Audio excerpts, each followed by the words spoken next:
Hello, everyone. This is the Triple Baka podcast, the podcast in which the three of us, Bakas, talk about vaguely anime. I am presumably your host, Nyuu. Do not use my stetanamae, onegai shimasu. Now, who are you people? Nani the fuck are you saying?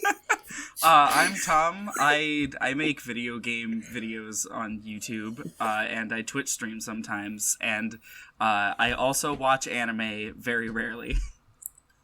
Nice. How about you, Sayu? Hello, I'm Sayu. I draw. Cool. I didn't say what I do.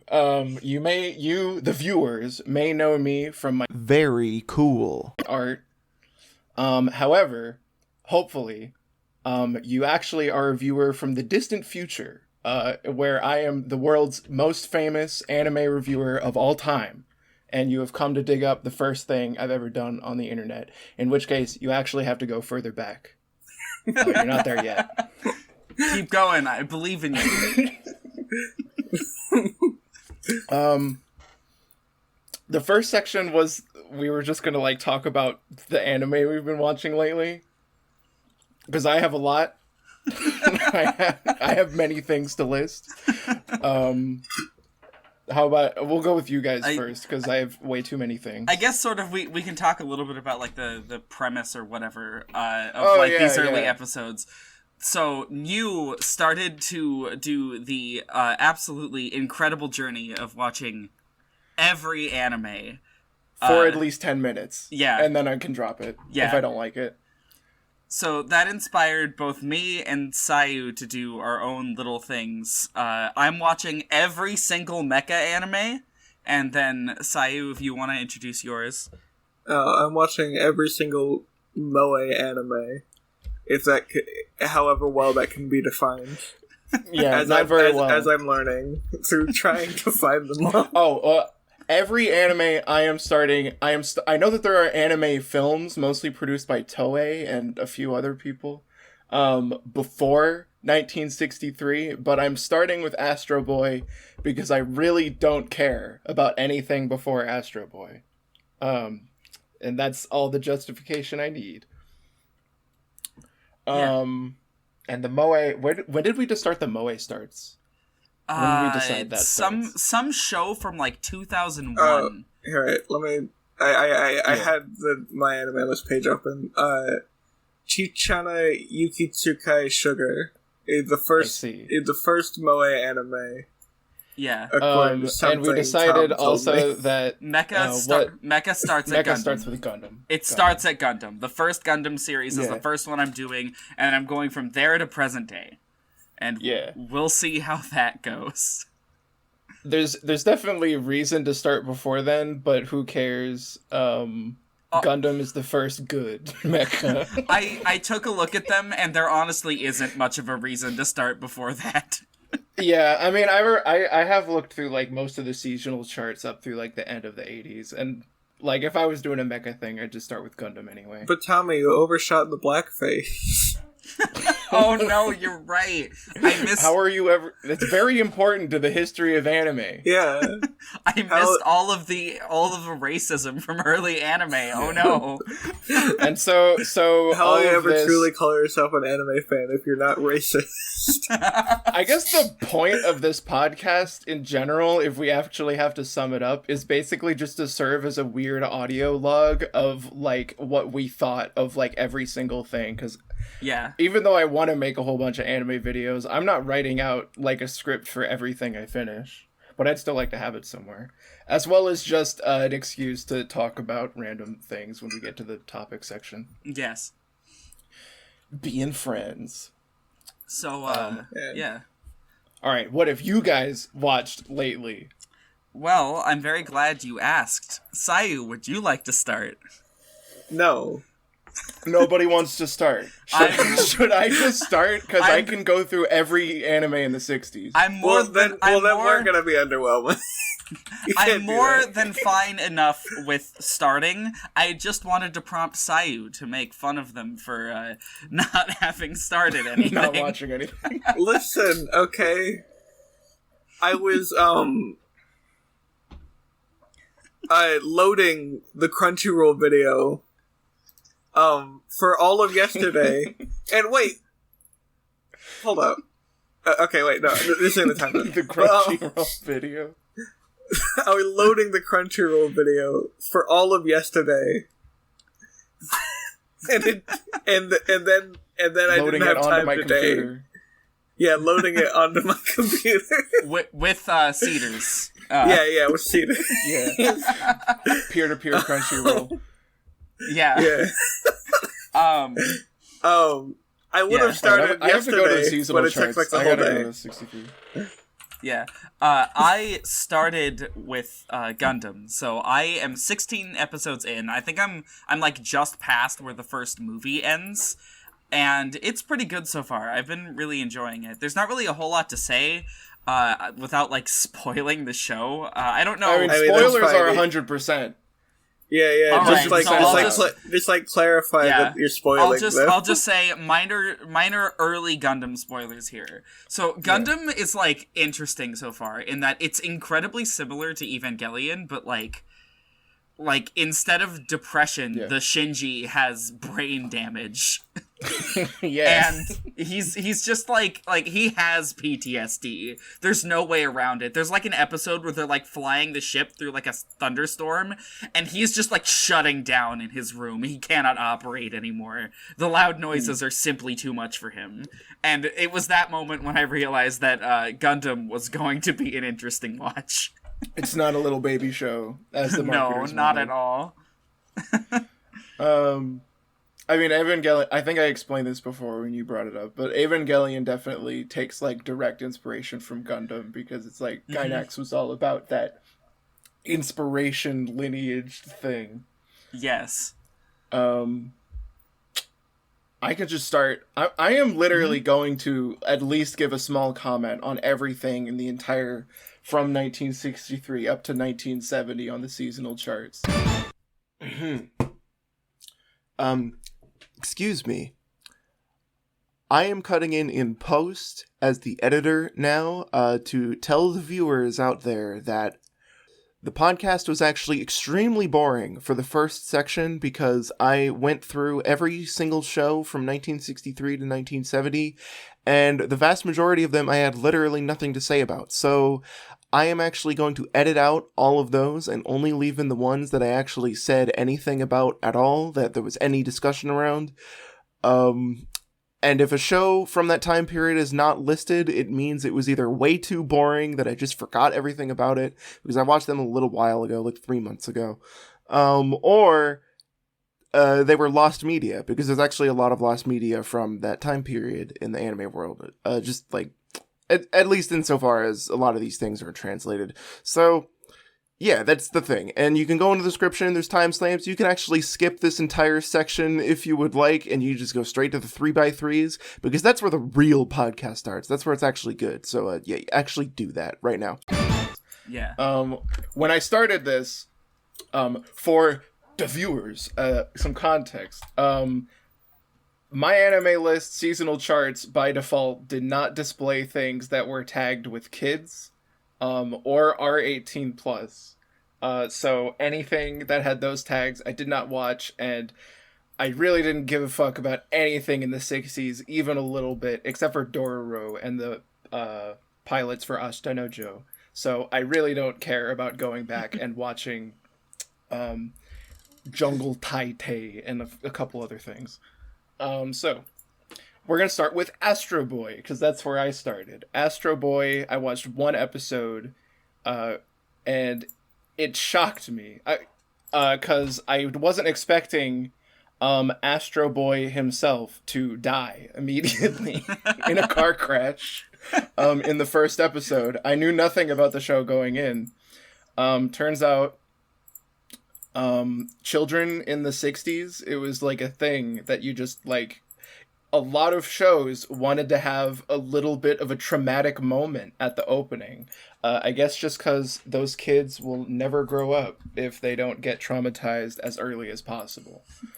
But then I really didn't think it was that fun to watch, because as much as I like to believe I can appreciate things on their own merits, god damn, it was so fucking old. I can't be bothered to continue. Then there was a movie that came out shortly after Astro Boy from Toei Animation. Toei at this point had already been doing like a bunch of stuff. They've been making movies for a little while. And we have Wanpaku Oji no Orochi Taiji, which is like The Little Prince and the Eight-Headed Dragon, I think the name is. It wasn't the best movie ever. It has a 6.2 on Mal. But I actually enjoyed it much more than I thought I would, and it was the first thing that was like genuinely interesting that I watched in the 60s. Mostly because I was captured by its art style. It seems to be like the point in Toei's animation movies, where they like start straying away from just directly copying Disney's old animation style. And then it has more of a distinctly Japanese look to it. But you can still tell that they're taking some techniques from Disney and stuff. And it was just adapting like this old like Japanese legend with Susanoo. And he goes around to all these different islands. And I thought it was interesting because it kind of looked like Wind Waker. Have I already told this thing about the Wind Waker guy? I don't believe you have, no. I think you've told me this. Okay. But, yeah. Okay, well, Wanpaku Oji, apparently, I think he was either an in-betweener or a character designer on Wanpaku Oji, way back in 1963. And that guy eventually went on to become an art director at Nintendo. And when he was making Wind Waker, he thought that this old movie he worked on, it reminded him of that. In terms of like structure going between the islands and stuff. I don't have like I remember reading about this, and he was just like, yeah, I thought it would be a really nice callback to kind of style the game around that. And so that's what they went with. And I don't think many people actually know that, but because this is like a classic film in Japan, like most people in Japan would recognize it, I think it was just kind of understood over there that that's what the game was going for, but nobody over here actually knew this movie existed. I just think that's interesting. Yeah. Yeah. Yeah. Yeah. Yeah, you know. All right. Now we're going on to spring. Isn't this one in English Doggy March? I think it is. Yeah. Yeah. I forgot the English names because I'm just looking at Mal. I have Mal set to Japanese. Yeah, it was boring. I don't know. It was just like it was just like, okay, this is actually a thing I wanted to mention. A lot of movies in the 60s, like throughout the whole 60s, the structure of the movies is almost always like there was like a big bad guy, and then there was like a little weak guy, and then the big bad guy kills people, but not the little weak guy, and then the little weak guy goes and he gets strong, and then he kills the big bad at the end. And like that's what every movie in the 60s is about, except for Wanpaku Oji. There's more going on in that one. It's still pretty simplistic, but at least it's not just like, oh no, you killed my friends. Alright, now we got movies. Ningyo. Mushi Production, which was Tezuka's studio that he founded, occasionally would just make these like weird little art house short films. Ningyo was a weird little short film. I watched all of these. Even if I couldn't find subs for them, I still watched them anyway because they were only like 3 minutes. Ningyo was about a guy who lives in a fictional world, where imagination is illegal. You cannot imagine anything. Oh wow, I bet that's super easy to enforce. Yeah. So he finds he like saves a little fish and then like is apparently a mermaid, and I don't know, he just like likes the mermaid, and the police are like, what the fuck, that's bullshit, and then like kill him. I mean, they don't kill him, but he's like banned. Yeah. According to my anime list description, they steal his imagination. But like, if they could just do that, why wouldn't they just do that? If they're gonna ban it anyway. It's like, I don't know, why does anybody get away with murder if they could just stop them from murdering them ahead of time? Alright, we're getting too political. Alright.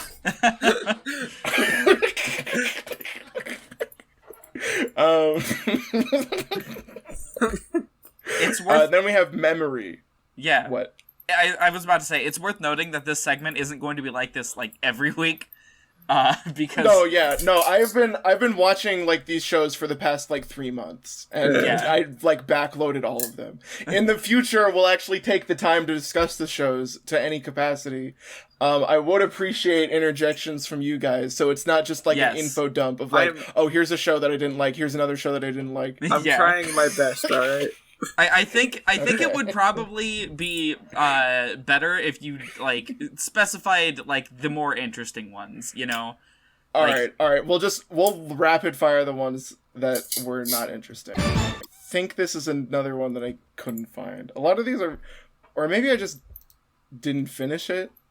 It was boring. Either way, 1965. It was probably boring. Yeah. Oh yeah, 1965 is when we get into the Uchu craze, where like just every single show is like Uchu something. We have Uchu Shonan Soran. It's just like a space. It's like Uchu is just like space. Yeah. And we have Uchu Ace. Species! A lot of these shows are kind of just like about like an alien coming to Earth, and they're either like a superhero, or like they're just kind of like stranded on Earth and they like want to get back. But like the overall, this is where like anime starts getting like super preachy about like weird environmental messages. Like a lot of these space shows are about like how the aliens are like way better than us, and they like come to Earth and these Earth guys, they're always dropping nuclear bombs on each other. What the hell? And yeah, man, it's just a bunch of stuff like that. I wonder where they got that perspective. I don't know. I don't know. Probably pure imagination. We got Yusei Shonen Papi. Wonder 3. Wonder 3 was a little more entertaining than like most of them. It apparently doesn't have a score, even though I know I could watch it. Wonder 3 is another space show about 3 aliens who are tasked to go to Earth, and they just kind of hang out on Earth, and they disguise themselves as animals, but they don't do a very good job because they don't even know what the fucking animal is. Like the horse guy, one of them's a horse, and he's like, what the fuck do horses do? And they like walks on 2 legs, and he's like, what the fuck? It's hard to walk as a horse. Why would this even exist? Stuff like that. It's full of funny little jokes, and then this little boy, he finds the aliens, and he's like, these dudes are fucking aliens. Fucking Laval. Got it. Wow. And then he becomes a friend of the alien guys and teaches them how to blend into human society as animals. It was in this show when I started thinking about the fact that there's a whole lot of sexy animals in the 60s. What happened to those? And it turns out that literally every single one of them was always Tezuka. Tezuka really liked drawing sexy animals for no reason. He just thought it was funny. Good job, Tezuka. Very proud of you. Very interesting. What? Sayu? You were going to say something. I forgot already. It's over. Amazing. Alright, restart. No, we're this far. We're not restarting.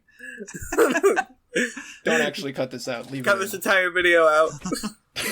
It's over. This is the exact quality of podcast we're going for. Yeah. the next segment, once we're through like the 20,000 shows that I thought were boring, when we talk about our favorite anime, that's the real heart of this episode. Yeah. This is a message to future Nyuu. Put in timestamps, like time codes on this video. Please. No, I'm definitely doing that. Okay, any viewers from any variety, go to the description and skip this entire segment right now. It's going to be boring.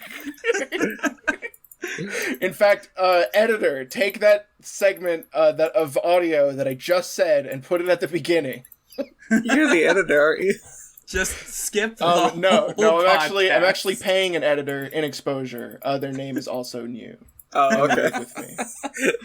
Exposure and an RV. Yeah. That's like so like that joke is like gonna go over like everybody's heads. Yeah, in at least like 1 year from now, that joke is just like evaporated with all the ones who understand it. Yeah. I don't even understand it. I'll be real. All right, no explanation. Yeah, okay. I won't explain it. And then I went to Rainbow Sentai Robin. It's just another like space show. Yeah. Like they're all the same. Man, anime producing like the same show over and over again. Man, I'm so glad that doesn't happen nowadays. Yeah, very dated industry relic. Yeah. There is something to say about like the tropes that went on to define the entire industry starting literally like day one. Like Mushi Productions' whole thing, Tezuka's thing, was like, oh no, animation's way too hard, so let's just get a whole bunch of guys who love animation so that we can like pay them half the wage they should actually be paid, because they'll keep working out of pure passion alone.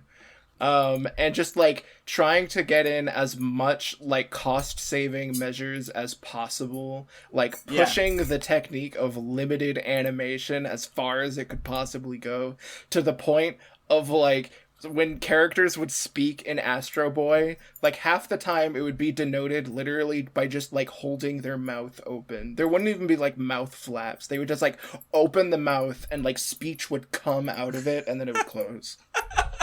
Like, and that's just how anime stayed forever. It's just like trying to make it have the most amount of visual appeal for the least amount of like work possible, or at least like financial investment possible. And damn, that technique has definitely been pushed far, because like newer anime is not expensive to make. It's like the cheapest thing to make ever, but it still like looks better than like any Western production. Like some of the cheapest shows look better than like high budget animation like Invincible from like Netflix. Yeah. Because they don't pay their animators, and that's a good thing. Wait, no. You Say Kamen. This was that show that you asked me about earlier, Tom. I already said everything about it in those DMs, but You Say Kamen had a very funny sub. That's the most interesting thing about it. Where it was like, at some point, the character like said like ja something, and like ja in Japanese is supposed to be like, oh, like then something. Like somebody says something, and then like you say like ja, like as implying that what they just said is relevant to what you're about to say. But the subs literally just said ja, like as if that was just like a random sound he made. And that was funny. that was like how the entire... Also, like, the subs would just be on like different parts of the screen. Like, at some point the subs were in like the top right corner of the screen, and then they like moved over to like left of center. They're just trying they're trying to keep you on your toes while you watch the shit show. Yeah, but it was just like another show where like the dad dies and then like the kid becomes a superhero. Yo, fucking spoilers again, God. Look, just like, if it's also a space show. It was like all the tropes mixed into one. And then I started Cyborg 009 as a movie. Cyborg 009 seemed okay. It seemed okay. It was kind of cool. It was like, oh, this guy's a cyborg, and he's like on an island. Like, all these guys are getting experimented on. They're becoming cyborgs. But the pacing of the movie was unbelievably slow, and it was like I couldn't stand it. And then also like Blackface Man showed up, and that was really funny. So we played this thing called Anime Music Quiz, and we have a setting on sometimes that like filters out really old anime, but we didn't have it on one night, and we always joke that like, oh, we'll get Blackface now. We'll get Blackface. Yeah. And then like it happened. Cyborg 009 gave us like exactly that. Out of nowhere, and it was just amazing to watch. Yeah, it's kind of funny. We talked about it when it showed up too, but the character who has like the ridiculously cartoonishly offensive blackface design is not even like a racist caricature. Like they have like 300 IQ and are like an extremely like all of the members of the team are important in some way or another. Like they're all treated equally by the show's writers and stuff. And apparently it even has themes of racial discrimination about how that's like bad and stuff. But the character design just is that way because it was just like, oh, that's just what black people in cartoons look like. Like, it's just amazing how that happened. Very good. Jungle Taitei movie, didn't watch it. Lamau. Wait, did that one have blackface? Kishi pilot. Kimba did indeed have some blackface, yeah. Yeah. I see. We need a blackface counter. I'm gonna make a video where I count how many blackfaces there are in the 60s. Yeah. And like unlike Cyborg 009 where it was like oddly progressive in how it portrayed its black character despite the character design, Kimba just had no excuse. Yeah, Kimba was just like oh yeah, there was also a blackface character in Wanpaku OG, that like Wind Waker style movie. Yeah.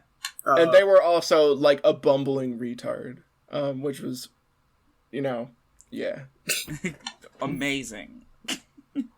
Mother representation. Sekai no Oja King Kong Taikai. Couldn't find it. Very disappointing. I did want to watch King Kong wrestle what appears to be the Sphinx in Egypt. How is that lost? Come on. I don't know. All right, now we're getting to like actual shows. This is like when anime starts like trying. We have Maho Tsukai Sally, which is the first Maho shoujo. It's just about a little girl. She's a bit mischievous. She fucks with people because she has magic. It's not really a Maho shoujo in the way that has come to be defined now, where it's like it has like a transformation sequence and all. She's just a girl that can have magic, and she fucks with people, but then occasionally saves the day. And it was kind of entertaining. But only like 2 episodes were subbed from what I saw, so you know, it dropped. Yeah. I do want to say like the late 60s are where a lot of these like different shows start actually getting like their defined genres that like have actually survived to the current day, where like the space show where like the alien comes to Earth to judge us for dropping nuclear bombs on each other. I don't think that has like a modern analog, but like the Maho shoujo and like a few other things actually survive to current day. Yeah. Then we have a Korean movie, which is not anime. Then we have Ninja Buge Cho, which is actually cool. I want to talk about this movie. So, I'm sure this movie was, like, good if I was willing to sit down with it. Yeah. But this is... If Mushi Production was pushing the definition of animation with some of their earlier works... Ninja Buge Cho I think is the least animated you can possibly make an animated film. It arguably should not be considered anime because it is literally photographs of manga pages that they just dub over with pretty good voice acting. Like, the voice acting and the audio, like, design is pretty good. But the entire movie is literally just camera pans over top of manga art. Oh, wow. Interesting. It was pretty good art, pretty good voice acting. It seemed like it was kind of an interesting thing because it was more geared towards adults, whereas everything in this time period was literally just like little baby things. Yeah. But I thought, like, about 30 minutes into the movie, I'm like, if I'm actually going to watch this, I should probably just read the manga. Why didn't... So I stopped watching. Why didn't they animate it? Why was their budget $12? I think it was just like a weird experimental thing. Okay, yeah, that makes sense. Yeah. Yeah. Ogon Bat. Ogon Bat is actually pretty cool. I didn't watch very much of it, only like an episode or two. But it's often considered Ogon Bat, Golden Bat, Ogon Bat. Ogon Bato is widely considered to be the first superhero in the world. Now, in 1967, this is not the first appearance of Ogon Bat. Apparently, do you know the Kamishibai? Do you know what that is? No, actually. Kamishibai are these, like, little, like, mini theater sets that people would, like, set up on the back of their bicycles, like, in, like, World War II Japan. Yeah. And, like, they would make, basically, little stories with, like, finger puppets and, like, paper mache stuff. And Ogon Bat was a character that showed up in these Kamishibai things, and they basically became like a meme, where like everybody was making their own Ogon Bat Kamishibai stories. A lot of these Kamishibai stories back in the day were just copied from guy to guy, because it's not like you could put a copyright on them. It was just like you perform the thing, and then like the kids give you a quarter or whatever, some yen. So that's, like, really interesting, actually, because I recently watched Paranoia Agent, and, like, the big bad from that show is named Shonen Bat. And in the English version, he was actually translated as Golden Bat. Really? And, like, he's, like, just a dude who runs around with a big, like, golden bent bat. And that's, like, what he does. So that had to have been the connection, right? I'm not sure, because in the Japanese version of that show, it was called Shonen Bat, and that's more of, like, a guy with a, like, baseball bat, whereas this is a guy who is, like, the animal bat. Except he's not actually a bat, he's just a guy. Oh, really? Yeah. Oh, so, he was Batman. In the English translation, they called it Golden Bat. I feel like somebody who is working in translation for anime would probably know what Golden Bat is. Yeah. I don't know, but it is a weird connection. That is actually interesting. But yeah, Ogon Bat is somebody just decided, all right, this is my property now, and then they made a show out of it. And so Ogon Bat probably predates, like, as in terms of when the character was conceived, almost every other superhero in the whole world. So yeah. Take that, Stanley. Cape shit is plagiarized from anime, like everything else. Yes. Then we have Maha Go Go Go, which was great, and I'll probably actually watch the rest of it later, but I only watched the first episode for right now. To say it was great is an overstatement. It was just kind of, like, vaguely entertaining, but the original Speed Racer does hold up. He's going over that cliff. Oh, for clarification. Especially if you watch the dub. You should probably clarify that it is Speed Racer. Yeah. Okay, alright, Speed Racer. Yeah. Go Go Go was localized here as Speed Racer. If somebody gives enough of a fuck about anime to listen to three, like, nobodies talk about it on a podcast, like, from this time period, I think they would know that Maha Go Go Go is Speed Racer. Well, I didn't know that, and I'm making it. All right. True. So okay, point taken. Yeah, it was good. There's not much else to say about it. Perman didn't watch. Ribbon no Kishi. Yeah. I think Ribbon no Kishi is that was like the show. I forgot what the English name of it is, but it was the show about the prince who was born with the body of a girl, but the soul of a man. And that's what the entire show is about. Absolutely based. Yeah. I didn't watch the rest of the show, but originally, Tezuka wanted this show to also be part of, like, the shows that were brought over to America, like Astro Boy and Jungle Taitei and stuff. I didn't know he had a say in that. No, he wrote it. Oh, no, I said I didn't know he had a say in, like, the shows that were going to get localized. Oh, I don't think he did, but he just, like, wanted it to be part of that. And he was very disappointed when the U.S. was like, I'm not putting this on TV. I don't want to give the children ideas. It did eventually receive a dub, but it wasn't on air alongside Astro Boy. Oh.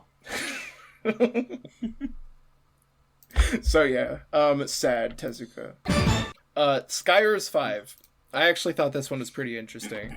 Skyers 5 kind of blew me away at first. It was only 12 episodes, so it was more condensed than other series of the time. And I thought it was pretty well directed. It was like the first show in the 60s where I was like, oh, it has image composition. Wow. Except it had literally no subs at all. There was nowhere to watch this subbed. So I just kind of sat through the first episode and tried to piece together what was happening. There was like terrorists or something, and the guy became like a guy.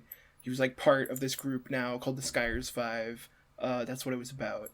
But yeah, I just thought it was interesting that it was like this more condensed little series, and that it, despite, in my opinion, being more well-produced than almost anything at the time, nobody cares about it at all. Apparently enough to even list what studio created it on my anime list. Like, there's no studio listed.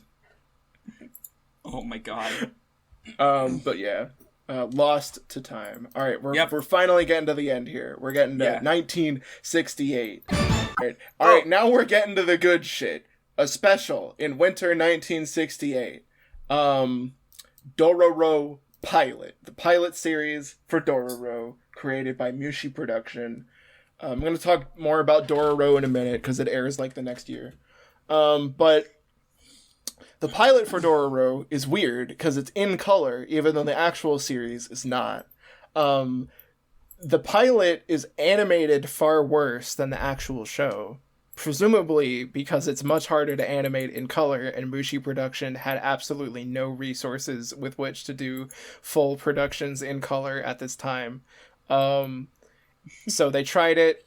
The pilot was greenlit, but then they decided in the final show, let's just do it in black and white, because it was mostly inspired by like Kurosawa like films about like samurai and stuff. So they were just like, let's just wear our influences on our sleeve, make it black and white. It was totally just like a budget thing.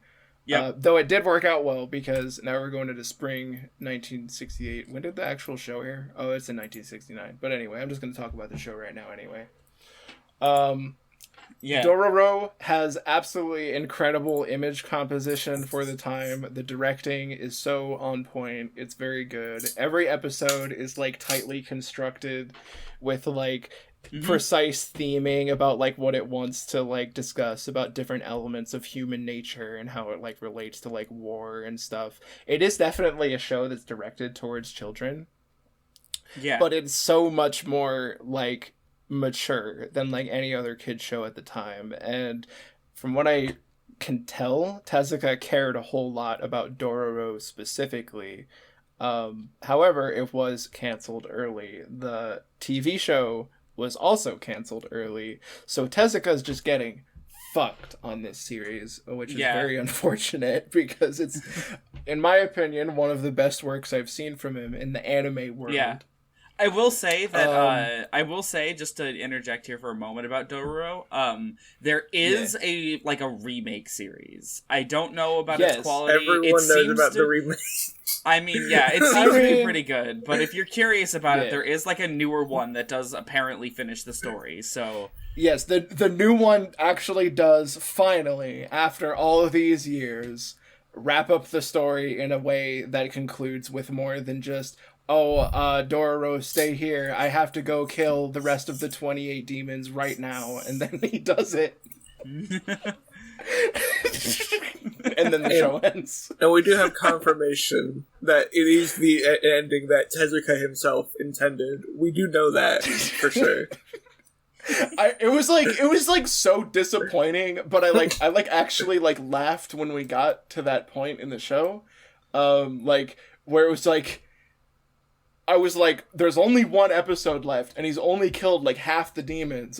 I know the show ends in, a second. What is about to happen? And he's just like, Dororo, stay in this village for some reason. I am going to go kill the rest of the demons now. And then he just does it. And then the show ends. I mean, there was a final showdown where, Dororo kills a very important character. I don't know. Tom, are you ever going to watch it? No, I'm probably not going to watch it. Okay, Hyakimaru, not Dororo. Hyakimaru kills his dad. Okay. Oh, he didn't even do that in the manga. Really? Yeah, no. It ends with him saying, I'm not going to kill you, and then he, walks off. No, there's actually this really nice, little animation clip, where it's, a solid sustained shot of, Hyakimaru and his dad, in a burning building, and he's kind of, silhouetted, where, Hyakimaru, in one fell swoop, just, knocks the katana out of his dad's hand, and then kills him.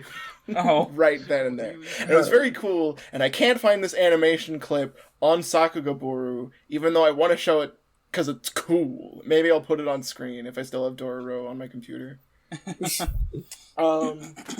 Yeah. Very disappointing ending to that show. Yeah. Yeah. And that's and then the last one in the 60s is the Ashita no Joe pilot, right? Yeah. Well, we skipped a year though, so I'm going to talk about this one last year. We're almost done. We are almost through. All right. With the 60s, and then we can move on to the next segment. Only 1 full hour. Have we been recording for a full hour? Almost. Yes. All right, 2-hour podcast. Epic. All right, Kyoji no Hoshi. Apparently, this is an extremely ultra-iconic sports anime in Japan that all the little kids know to this day. But it had 1 episode subbed, so I couldn't watch it. Did you watch the episode? I did watch the episode, and it was just about, this kid where, his father abuses him to become the ultimate baseball player because he wanted to be the ultimate baseball player, but then got fucked. So he was like, okay, kid, you're gonna be the best baseball player in the world. And he forces him to practice baseball all day, every day, for his entire fucking childhood. And his kid's like, I fucking hate baseball so goddamn much. But then he becomes the best baseball player of all time anyway, because he is inhumanly good at baseball. Nice. At least I think that's what happened. I only watched 1 episode. There's a message to be learned from this, and that is, if you hate abuse your children. Yes. If your kids hate doing something, abuse is the only answer. Yeah. Animal 1 is a wrestling anime. I didn't get to see very much of it, but wrestling anime starts becoming much more popular in the 70s. Taiyo no Oji. This movie reminds me... I don't have anything to say about this movie in specific because it was boring. But in the early days of Toei Animation, when they were copying Disney... Mm-hmm. They fully lip-synced all the characters. Like, you know how, like, it's a really big thing that, like, oh, Akira, the movie, has full lip sync for all of its characters. They were doing that back in the early 60s. But as TV anime, with Mushi production and such, became, like, so commonplace, like, all of the characters were just dubbed over and they didn't have real lip sync. Eventually, even Toei was just like, okay, lip sync literally doesn't matter. Who gives a fuck? And I noticed in this movie that they, like, stopped doing lip sync for characters properly. It's a very good looking movie. It's not cheap, but it is incredibly boring. So yeah, it sucks. Lol. And then there was like a stop motion thing that I didn't watch because I couldn't find it. Himitsu no Ako-chan. This is where Maho Shoujo becomes a real genre. All the tropes are here. She has a little cat, cute cat. Every Maho Shoujo from now and forever needs a cute cat side character in it. She gets like a weird mirror. It's never elaborated on that mirrors are apparently a sentient species who exists to be returned to the stars by humans and their unrelenting kindness in fixing up broken mirrors. That is mentioned in the first episode and presumably never again. I need the mirror lore, but I didn't get it, so I dropped the show. Oh. But it's just about like an idiot girl who like uses this mirror that allows her to transform into other people to like fuck shit up. She just like tortures her mom and like fucks up her teacher's job. Like it's like I don't know. The story is if you have a mirror that lets you turn into other people, don't fuck up their lives, I guess. Kurenai Sanshiro is about Karate Cool Kid, who has to avenge, get this, his dead father, who is killed in the first 5 minutes of the first episode. What? Oh my god. Yo, spoiler again! It was by Tatsunoko Production. It's a very, very good looking show. It's an incredibly, on a technical level, well animated show. But it sucks, Lamau. But it has a really good OP. Put that on the screen right now, editor. Play 3 seconds of the OP. Cool. Ninpu Kamui Gaiden. Looked cool, couldn't find it. Very disappointed.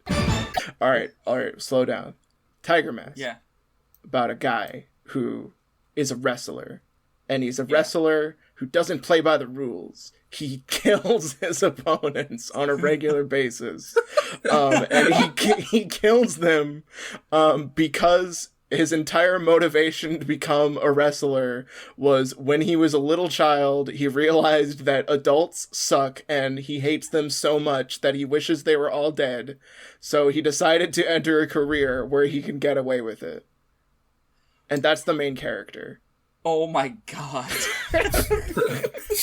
How did you not watch this whole thing? Because not all of it was subbed. And also, I just wanted to get out. At this point, I was much like I am right now, simply trying to get out of the 60s so I can get to Ashita Joe. The first Moomin is pretty cool. Ashita Joe pilots. All right. I'm gonna take my last show to talk about Ashita Joe because this is the last show that I watched. Yeah. When I got to the Ashita Joe pilots, my socks were knocked off. My brain was fried, and my soul was finally rejuvenated after watching everything in the 60s. Isn't brain frying normally a bad thing? Shh. Okay. Ashita Joe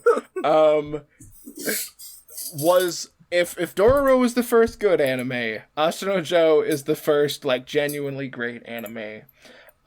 Because while Dororo was canceled prematurely out of an apparent lack of interest from every audience, Ashita Joe was extremely well received, so it could actually get somewhere.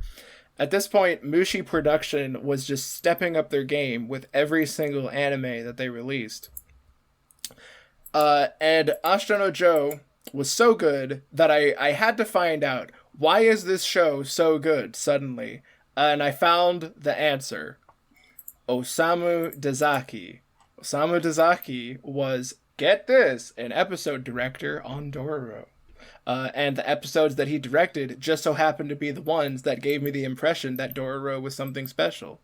So they gave Osamu Dezaki an entire show to direct by himself, which also had a lot of storyboarding from Yoshiyuki Tomino, who later went on to get write and produce Gundam. It all comes together. This show is just like three geniuses coming together, making a show. It's very good. It's very well written. I've only watched 4 episodes so far, so I don't have that much to say about it, but I will definitely finish it because it's like the image composition, like the pieces of animation are so good in this show, and like the characters have like a complexity to them that shows in the 60s just simply did not have. So when I watched the pilots and I was immediately gripped by them, I was like, what the hell? How did a show just suddenly become good out of nowhere? And I immediately decided to watch the rest of the real show because the pilots were that good. And like the opening to episode 1 is iconic. Editor, throw the opening to episode 1 on without audio on the thing right now to show this shot of like the main character Yabuki Joe like walking away from Tokyo. It like just in simple image composition like vaguely implies that he's leaving behind something to like go out into this like slum area. It's like you're like, oh, why is he leaving Tokyo, the Tokyo Tower behind him? He seems so melancholic and somber. Like the way that they just animate like his clothes blowing in the wind and stuff is like there's so much said in pure images in like the first episode of the show that I immediately realized like, oh, this is the first anime with good directing, like on a consistent basis. And because it's in full color, now they're able to like take the image composition like from Dororo, like that level of talent, and like say even more with it with like these different like hues that they got going on. A lot of shows in the early 70s and especially the late 60s just didn't know how to play with color very well. But apparently Osamu Dezaki was just on top of it. He got how to do it right.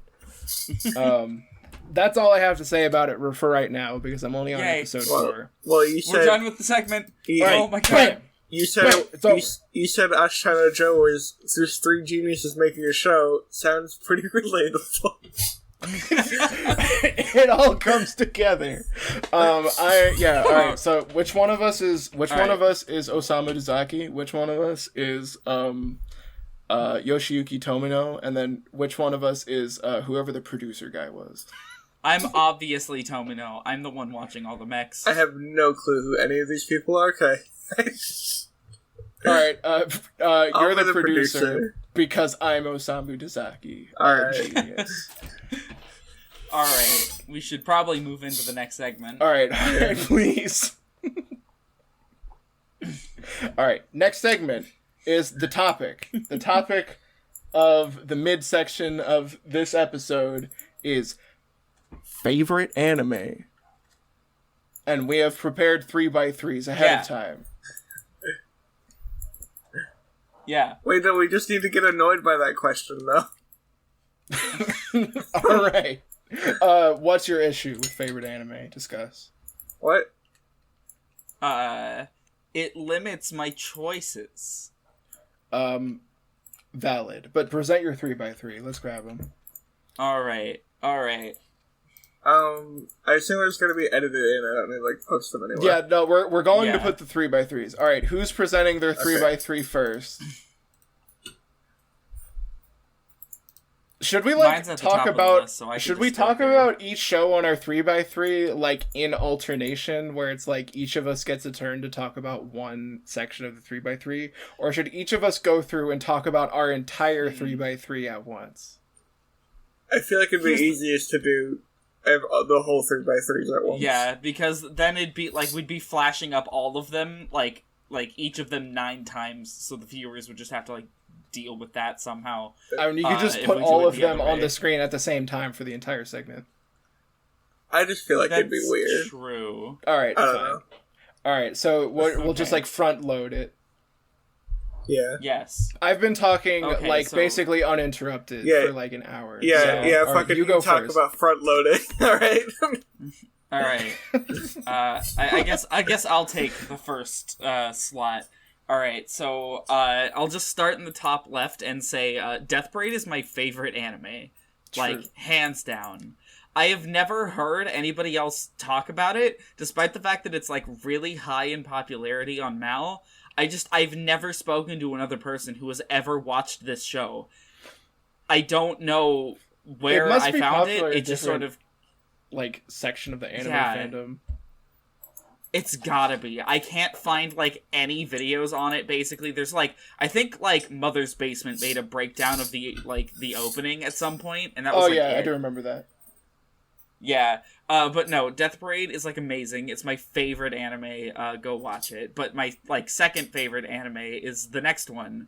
Zammed Lost Memories, otherwise known as Boen no Zammed. It's, like... So, Zammed is really interesting in that it was created... Like, the director is the assistant director of both My Neighbor Totoro and Spirited Away, and it was an ONA funded by Sony. And it was done by the same studio that did Eureka 7. So, this show is like that studio with the best director possible, with unlimited budget and no time constraints, and the whole thing looks like a movie. It is funny that Zammed is literally never talked about, because I've heard about Eureka 7 so much, even though it's almost the same team working on both shows. Yeah, so the reason why Zammed flopped so hard, despite being a masterpiece, is because Zammed exclusively released through the PlayStation Network's TV show downloading function. That is the only way it ever came out. Yeah. Ever.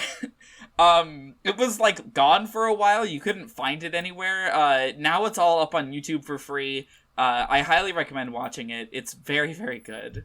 I definitely will get around to it. Yeah, moving on from Zammed is Carol and Tuesday, showing that my taste has no consistency. This is a Watanabe show, same guy who did Cowboy Bebop and Space Dandy and stuff like that, and it definitely shows. It's got a lot of his, like, consistent themes in there, and it, like, is animated really well. It's got really good music. I liked it a lot. And then moving down to the next row, we've got Soul Eater. And Soul Eater's just, like, a classic. It, like, formed my life. I do remember Soul Eater was also, like, because you talked about it so much, it was one of the first anime that I actually went and watched, like, under the presupposition that it was an anime and not an American cartoon. Because at that point, I wasn't even very familiar with, like, the fact that there was any meaningful distinction. And when I watched Soul Eater... It did a similar thing to the young me, where I was like, whoa, I didn't even realize that TV shows could be good. Yeah. Soul Eater's, like, incredible. It is really, like, well made. Yeah, so Soul Eater's very good. But then, next up, an immediate tank in quality, Yu-Gi-Oh! Sexal. I don't think it would have been possible for me to make this without putting a Yu-Gi-Oh! On it. Yeah, Zexal's, like, incredible visually. Like, this show looks way better than it has any right to be. Its character designs are, like, super sharp and, like, dynamic, and it is just, like, really well, like, all the monsters are really well designed. The show has a really big problem with its pacing early on, where it's, like, really slow for a while, but then once you get to the second season, it like, kicks off and is the best Yu-Gi-Oh! Series that's not the original one. Yeah. So, it takes a while, but if you stick with it, it gets good. And then after that, again in stark contrast, is Neon Genesis Evangelion. Right next to Yu-Gi-Oh! Yeah. We got a good variety going on here. Yeah, Evangelion's, like, a really good show. I don't think I need to explain why it's good. There is almost nothing to say about Evangelion, which has, like, not already been said somewhere. Yeah. So, jumping down to the next row, Howl's Moving Castle, like, that was the first Ghibli movie I remember watching. I watched it when I was a kid, and I think it aired on, like, some TV network or something, I don't remember. But anyways, this movie is, like, so good. It is beautiful, it is really well done, the soundtrack is amazing, and it's my personal favorite Ghibli film, although Spirited Away is, like, really close. And then after that you got JoJo. I love JoJo. It's amazing. Specifically Part 4. Yeah, but Part 4 is my favorite part that's been animated. And it's also my favorite part that's been officially translated in any capacity. So it's always weird to me that JoJo has not been like fully translated.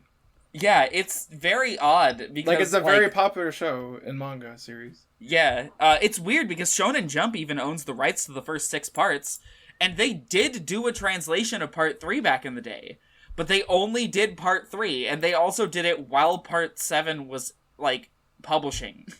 Maybe it's weird. Just that difficult to find the funny new names for all the stands that they can't say the name of. Yeah, and now we got Flaccid Pancake, so everything's taken care of. I'm ready for Part 6. Let's go. And then after that, we have my second anime ever, Black Cat. I had to put it on there because... it's, like, really, really, like... early... One sec. Oh, no. Editor, cut this out. Editor, recut. Now we're going... Just remove all this. All right, now. Good. Okay. So I put Black Cat on here because it was, like, my second show ever, and it was, like, really formative.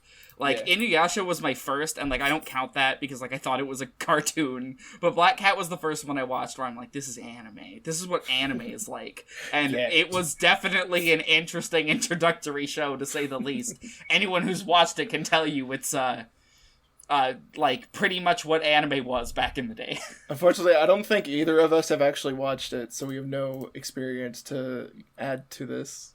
Yeah.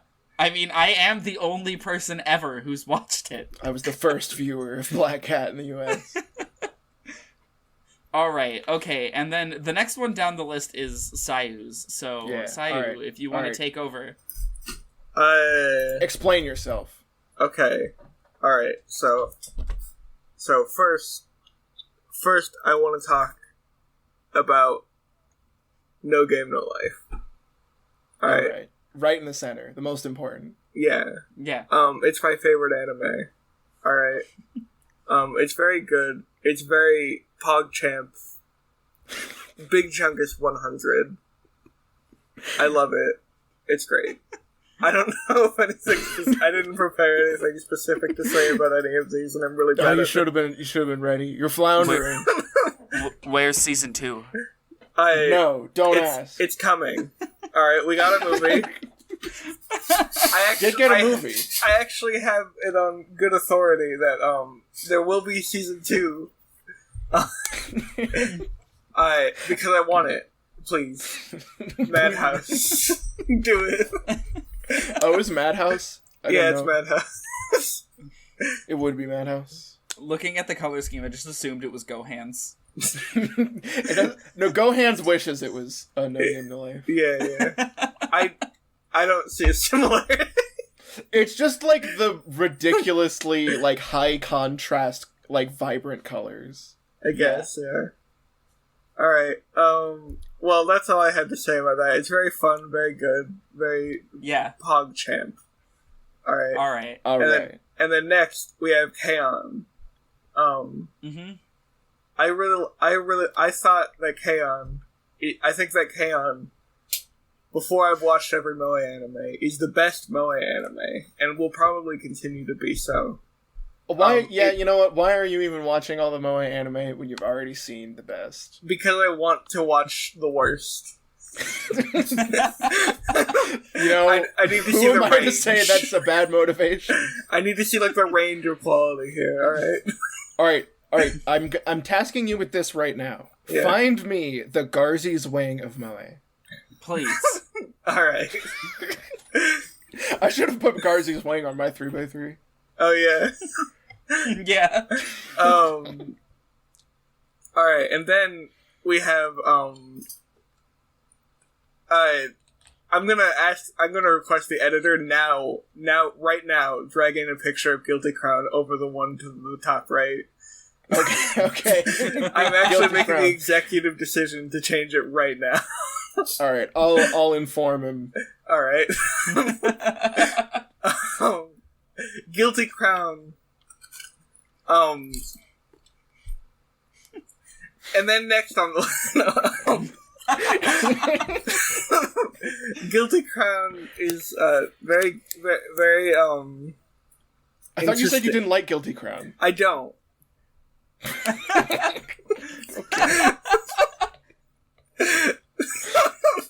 Elaborate further. I enjoy Guilty Crown in concept, but only because I grew so obsessed with this show in high school.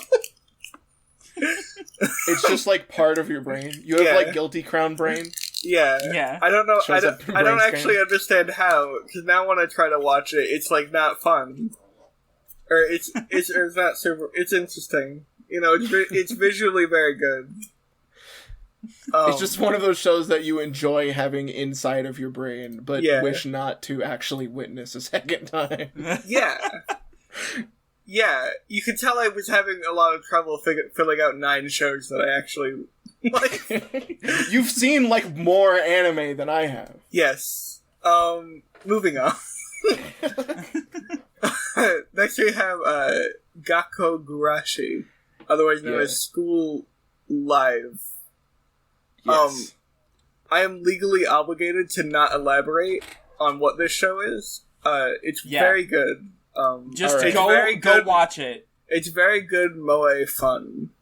Even if you don't like moe shows, go watch at least the first episode of this show. You owe it to yourself. Watch every episode of the show. It's great.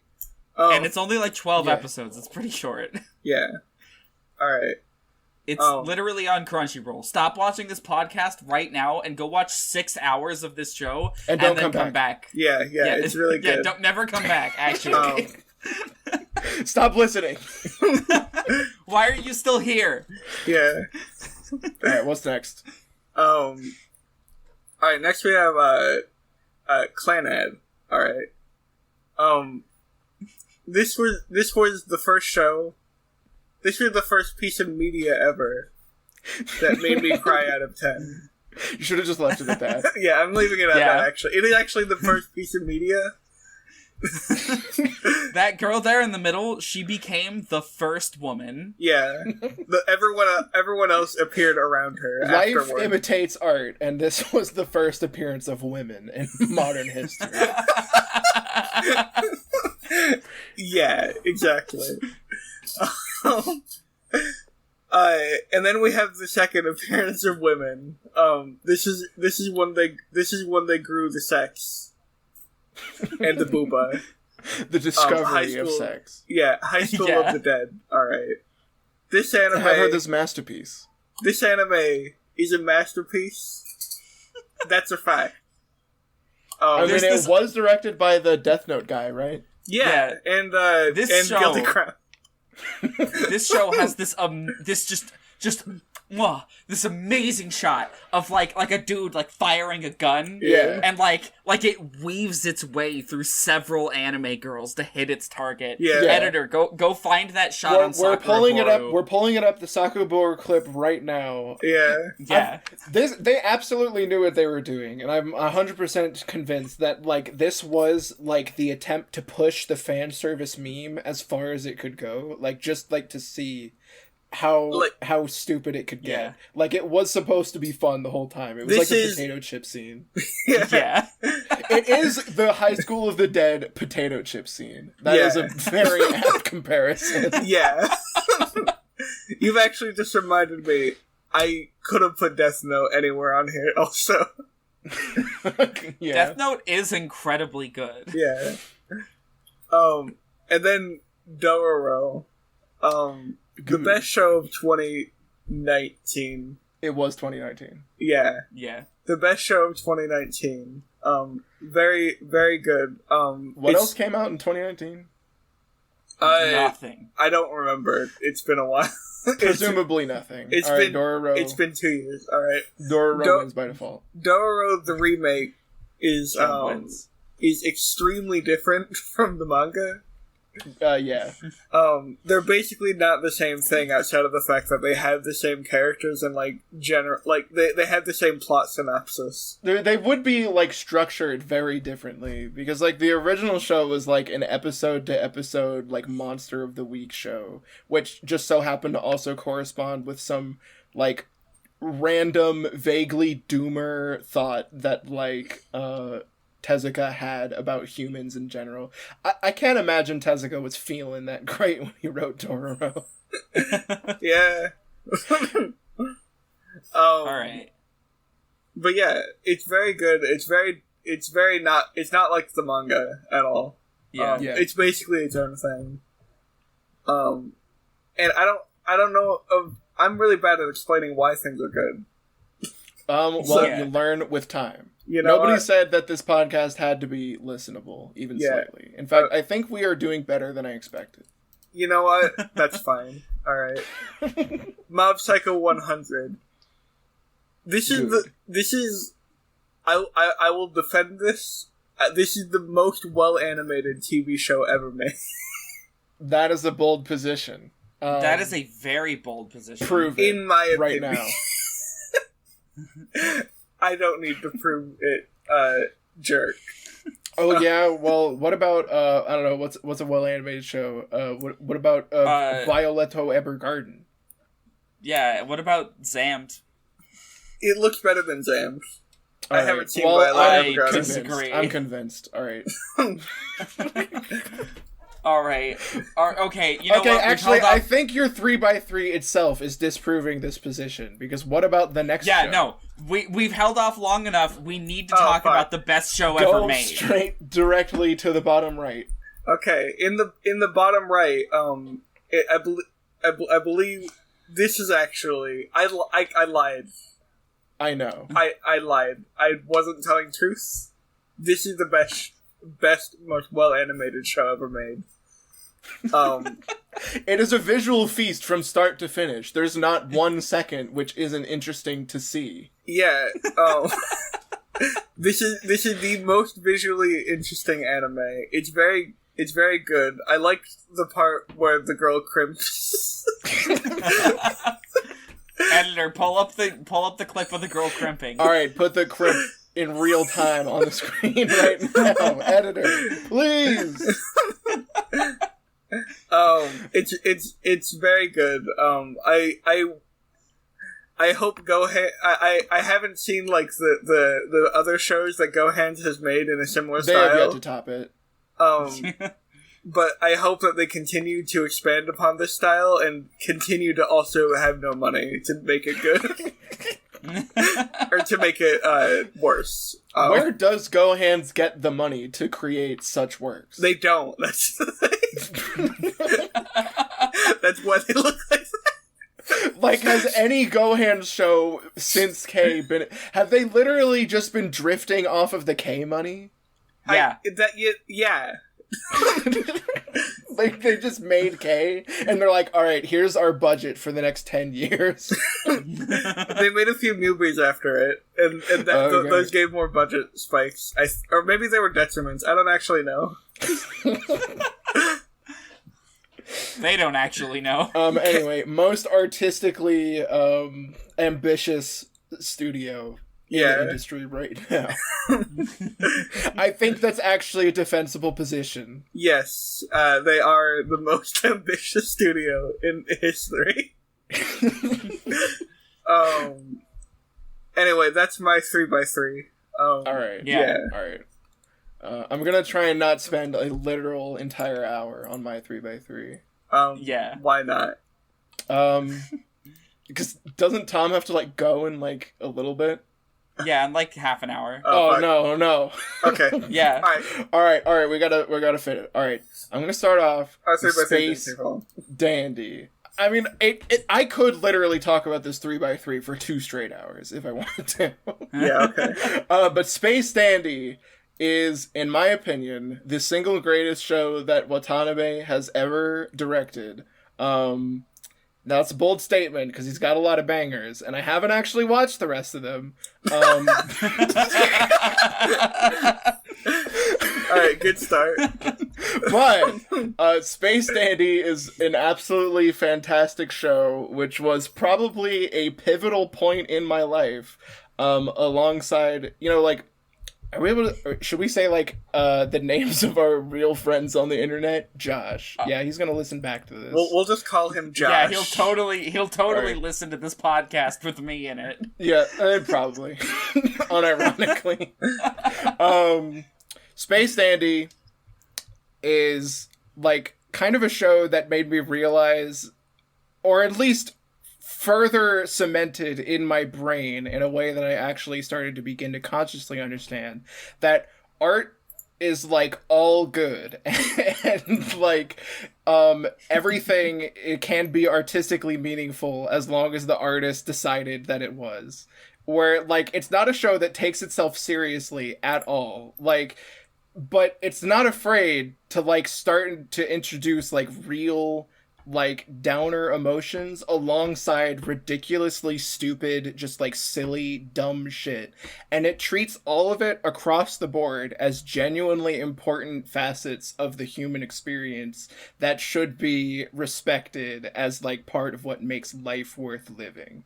And I think that is absolutely great, as well as it also just being an absolute joy of a show that like pays homage to like a million different genres and has like some fucking weirdo episodes which are like completely undefinable within like genre boxes. Like it's just very creatively all over the place in a way that I have not seen any other piece of media even do slightly.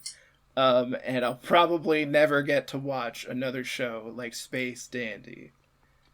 And that is great that I got to see it even once. And now, we got Haruhi.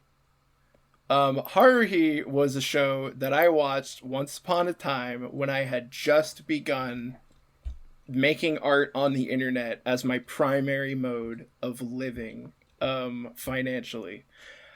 And so I just had all this time, and I was living with one of my friends at the time, Chris. And me and Chris just sat down and like watched this show like day to day. We would watch like 2 or 3 episodes, and we watched it in the TV order, not the Blu-ray order, because the TV order is the way it was meant to be. And it's one of those shows where you don't even realize how much fun you're actually having. Like, Haruhi is not a show that takes itself very seriously. It's not a show that asks a lot of like deeper emotions from you. But in retrospect, I care about the show in a way that I don't think a lot of people do. And I, on some level, think that it was the intent for the show to give you this feeling, which I'll elaborate on in a minute. Because the show is called The Melancholy of Haruhi Suzumiya, and it only elaborates on why it decided to have this title, The Melancholy, in like one scene that lasts like a minute. And it's that when Haruhi was younger, she decided that she was never like going to like live a boring life, because she realized that there's 1 billion fucking people on the planet, and after she realized how like literally everything she does in her life has been done 1 billion times before, and that there's almost like nothing unique, like all color just like drained from her life. And after I like watched this show and it was like over time, that scene just like stuck in my brain and I couldn't forget it, and it like almost like haunted me, because I realized that like every single fucking day I was just like doing some stupid shit that didn't matter, and like I had kind of like at this point like let my old friendships that meant a lot to me like begin to drift apart, as well as a very important one just like completely excise itself from my life, and I didn't want to like think about it, and so I just kind of lived day to day, and I had like this weird new art job on the internet which was increasingly losing its meaning, and like my ambition was just like draining itself from me. And like now, being like 3 years after I've actually like watched this show, it just like stands as like this little thing in my brain where I realized like I need a Haruhi in my life, but I don't have one. And I have to like, when you're in that situation, I have to be Haruhi. I have to make things actually fucking happen. So it's like, this is like, I think about this show all the time, and I refuse to rewatch it because it's genuinely like a depressing show to me at this point. I have obtained the melancholy of Haruhi Suzumiya. It's now a part of me, and it tugs on my soul the way it does on hers, and I'm becoming one with Haruhi as each day passes. By the end of my life, I will be a woman. All right, that's New York. That's probably the most I'll have to say about any of the shows. All right, I'm coughing. Most I'll have to say about any of the shows. Kaze Tachinu, also known as The Wind Rises. Mm-hmm. Fuck, I just spent my whole soul energy on Haruhi. I don't have anything left to say. The Wind Rises is an extremely good film by Hayao Miyazaki. May not have heard of him before. He's a little obscure. Not very well known in the Western space, but more well known in Japan, actually. It was his last film, famously. He is now directing a new one, but I don't believe it's ever going to get finished. I think he's going to, die of, I don't know, that thing that every anime director dies of, pancreatic cancer. Yeah, that one. He doesn't have it, but it'll just, sneak up on him. Yeah. It's a movie about a guy who just doesn't ever think about not doing the thing that he cares about, which is being an aeronautical engineer. And whereas I think that would be perceived as a really admirable trait, The Wind Rises, and I don't want to spoil it too much because Tommy, you got to watch this movie. Yeah. Editor, fix that name.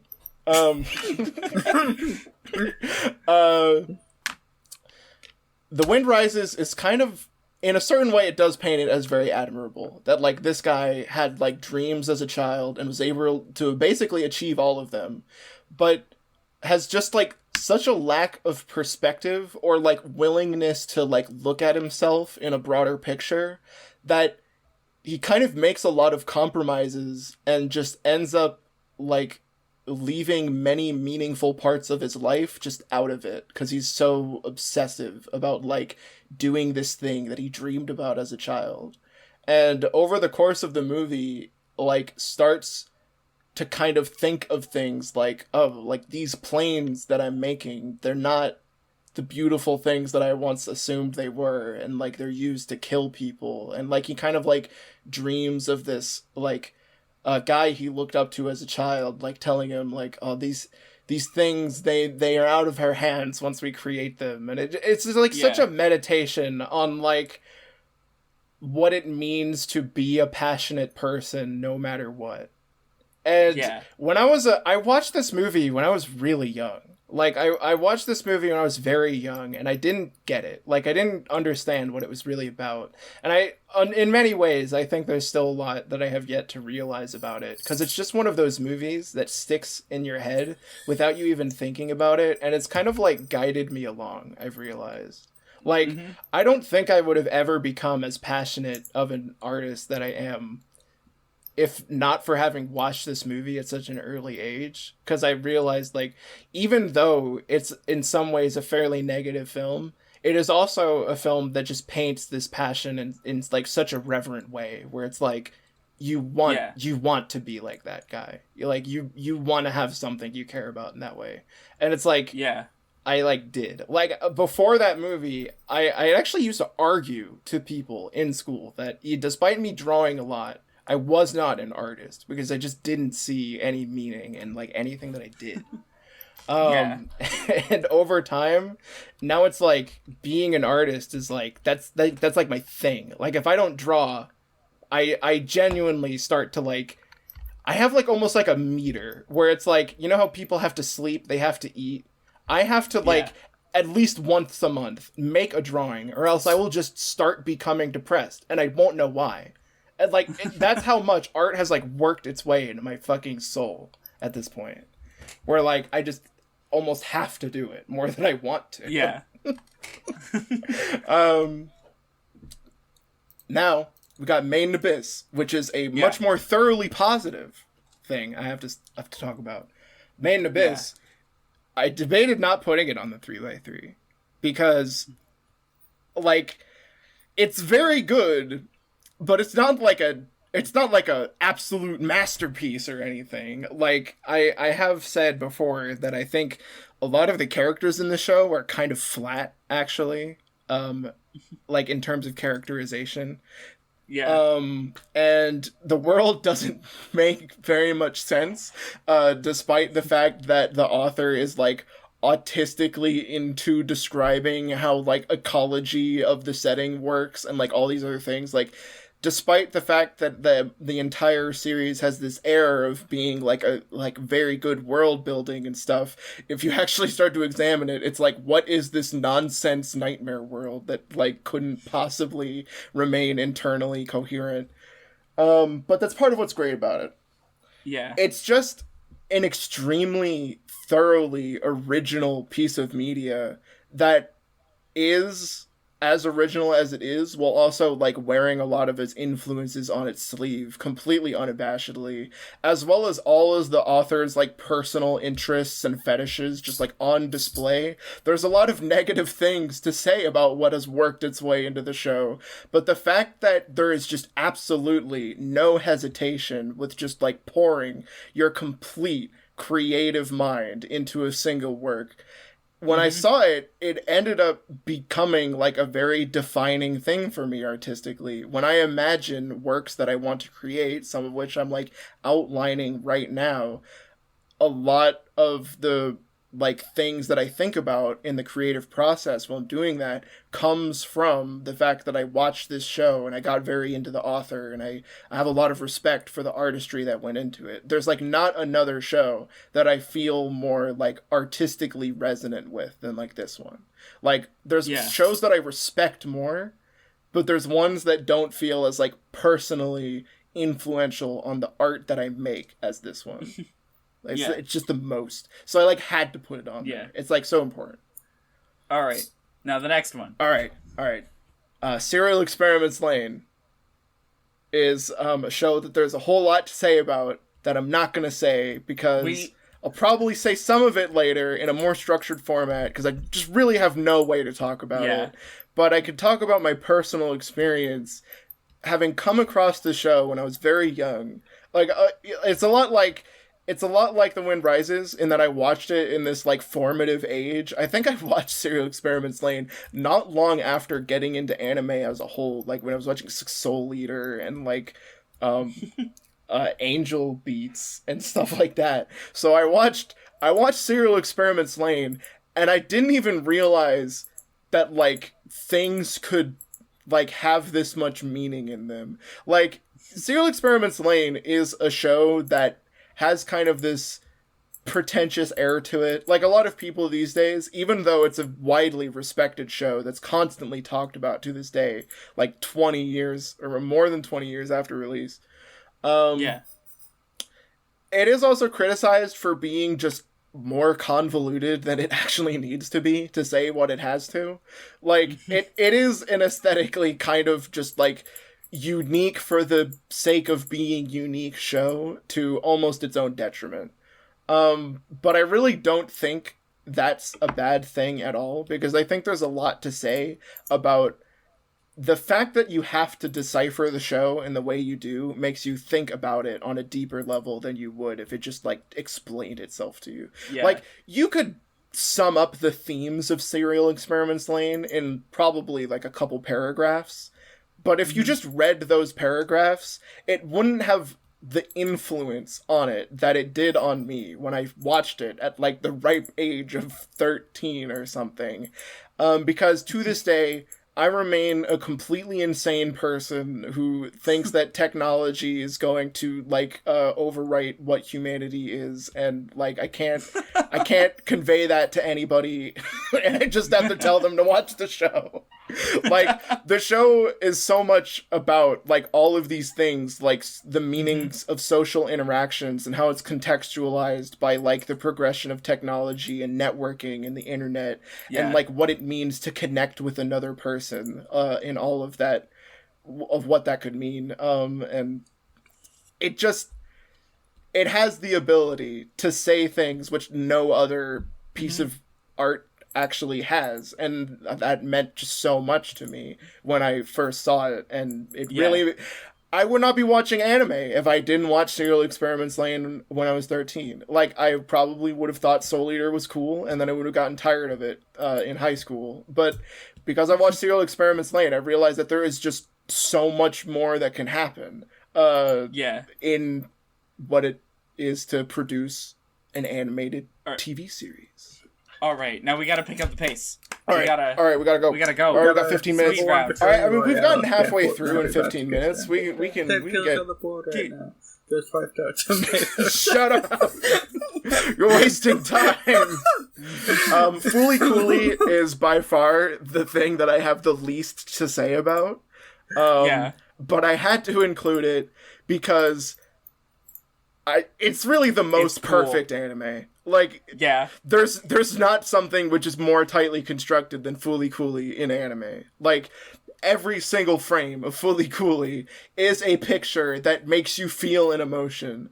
Every line is memorable. Every episode, you know what happens in it after it's over. Like, I mean, it's a bit of an incomprehensible show, but unlike Lane, I don't think that is to the show's detriment in any arguable fashion, and I don't think there's any reason why it should ever be anything other than incomprehensible, because it's about the fun.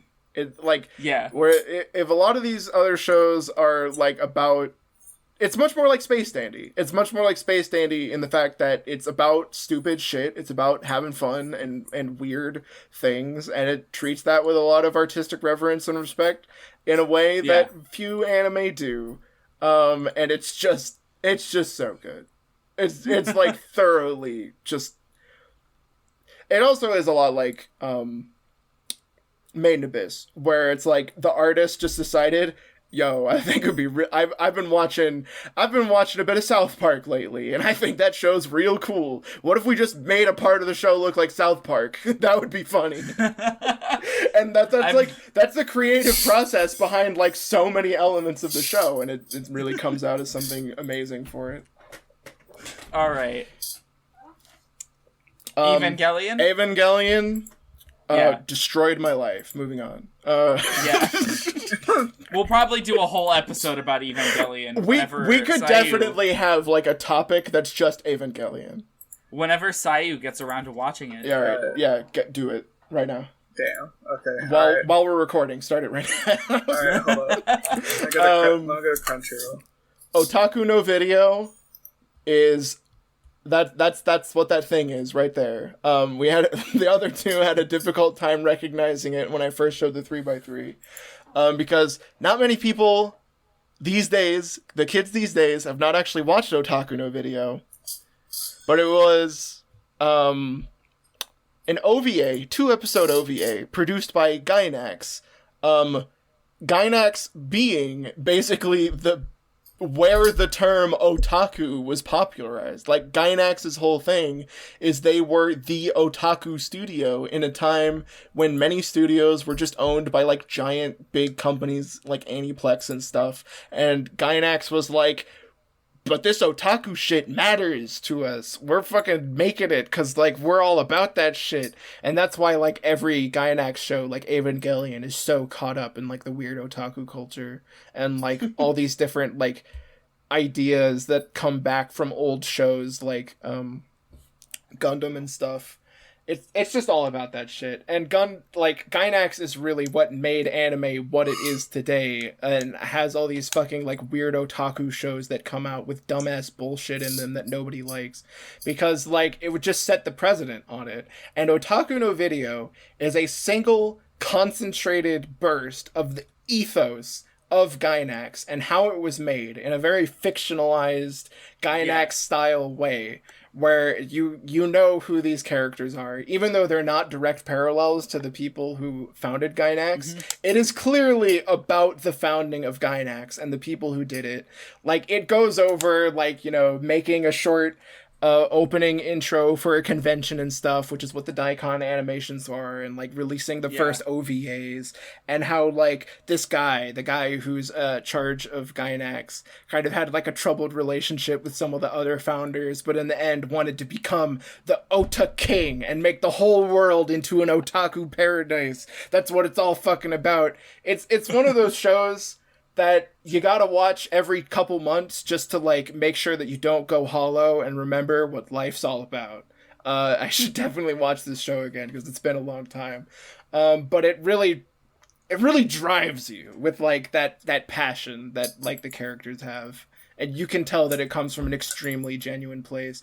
I didn't even mention that it splices in, like, interviews, like fictionalized interviews that are live action with, like, random people who are kind of supposed to, like, the way that they're written is they're kind of supposed to embody, like, every archetypical otaku person from all different facets of the community at the time that the OVA was created, which was in, like, the mid-90s.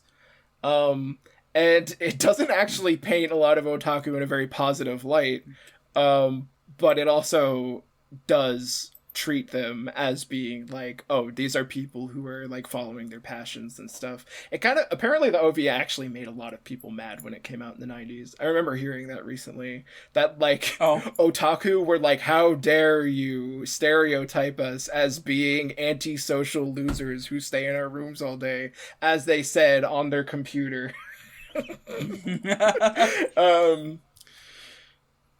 And then we have Angel's Egg, which it's another one of those. It's another one of those shows like Evangelion that I really can't talk about right now. Like, you watch Angel's Egg and you're like, I think the reason I put Angel's Egg on here is because it was another show like Lane that kind of showed me what anime, like, could be outside of what it already seemed to. Like, Angel's Egg is much more well-defined as more of a moving painting that has just multiple images in it than a movie, because from beginning to end, you don't actually get, like, character development or, like, much of a plot. You kind of just come to understand the images that you're seeing from prolonged exposure and, like, what they personally make you feel. And what it makes you feel is a whole lot of probably negative emotions, but you know what? It's still a 10 out of 10. There's actually so much to say about Angel's Egg and, like, its place. Like, what Oshii was thinking when he made it and its background. I do want to go into the background of this film a little bit, though. Because it's funny. This show actually, or this movie, actually does have something that's, like, really interesting for, like, the layman, you know, the people who, like, are like, what is this? I don't care. They're like this movie, its paintings were done, like, by the Final Fantasy person. Oh yeah, it was a direct collaboration between Oshii and Yoshitaka Amano. And for anybody who doesn't know, Oshii later went on to direct Ghost in the Shell. Very well known. May have heard of it. The 1995 movie, specifically. I was about to say, yes, the well-known movie with Scarlett Johansson. No. But really quickly, I know we don't have much longer. The background for this, I'm not going to elaborate too much on this, but apparently the concepts which later went on to become Angel's Egg started in the pre-production for a Lupin the Third movie, which was to be co-directed by Hideaki Anno and Oshii together. Oshii wasn't feeling very well when he was working on this movie, and it was supposed to be about Lupin trying to, like, steal something directly from the heavens. Like, I think he was actually at some point in the draft supposed to steal the egg of an angel. Or he was supposed to steal an angel itself, or an angel fossil. It kind of moved around a lot. And Lupin was supposed to be in, like, this downtrodden time in his life where he, like, was starting to lose faith with, like, the whole being a thief thing. And at some point, it just spiraled out of control, and whoever was, like, in charge of producing this film was like, you're off the fucking project.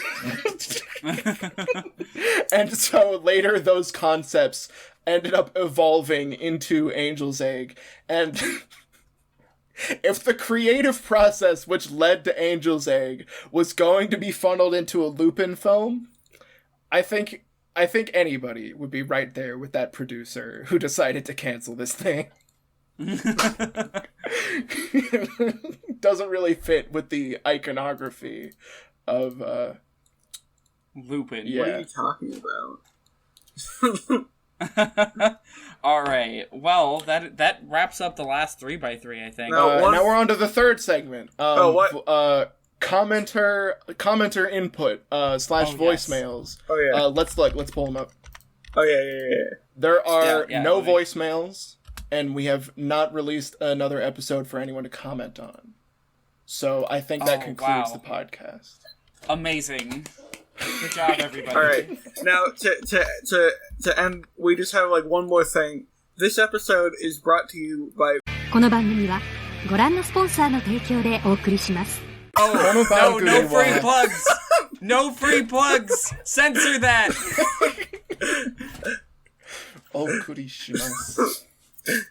We would like to directly contact ご覧のスポンサーの提供で and ask them for a sponsorship and money for said which is what a sponsorship is. Please. ご覧のスポンサーの Sponsor us.